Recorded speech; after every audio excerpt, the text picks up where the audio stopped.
Good morning students. उम्मीद है आप सब खैरियत से होंगे। आज हम तफ़हीम करने जा रहे हैं। तफ़हीम का आपको पता होना चाहिए कि मतलब है जानना। तो हम जानेंगे इल्म के दर्जे।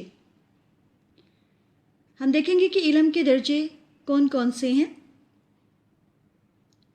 तो आप मेरे साथ इसकी रीडिंग करेंगे। हज़रत फ़ज़ील इब्न एयास बहुत इबादत गुज़ार आलम थे।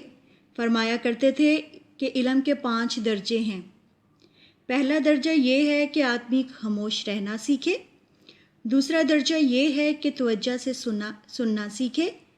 तीसरा दर्जा ये है कि जो कुछ सुने उसे याद रखे। चौथा दर्जा ये है कि जो कुछ मालूम हो जाए इस पर अमल करे। पांचवा दर्जा ये है कि जो इल्म हासिल हो उसे फैलाए। ओके बच्चों, आपने देखा कि इल्म के कितने दर्जे हैं? 5 दर्जे हैं। तो हमने इन 5 दर्जों पर अमल करना है, जो कि आप लोगों की कामयाबी का सबसे बड़ा अमल इसी में इल्म में दखल है। अगर आप इल्म के बारे में जानेंगे, उस पर अमल करेंगे तो आप दुनिया में कामयाब भी होंगे। तो हम ये मश्क करेंगे।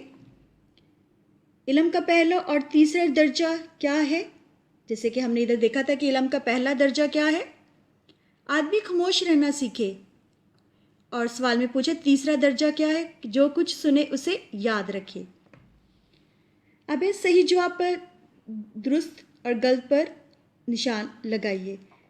क्या आप खामोश रहकर बात सुनते हैं? जी हाँ। क्यों? बात जल्दी से समझ में आ जाती है। दूसरा, क्या आपने किसी अच्छी बात को सीखकर इस पर अमल किया है? मैंने तो यहाँ पर जी ही लिखा है। जी हाँ। मसलन हमेशा बड़ों का अदब करना चाहिए। हम यही बात जो है हमारे लिए है, अच्छी होती है ना। क्या आपने कभी किसी को कोई बात सिखाई है? जी हाँ, इल्म में इजाफ़ा करने के लिए। ये बात जो है हम बड़ों को भी सिखाते हैं और छोटे बच्चों को भी। आपने ये काम जो है ये बुक पर ही करेंगे और इल्म के फ़ायदे जो दर्जे हैं उनको आप लोगों ने याद रखना है। शुक्रिया।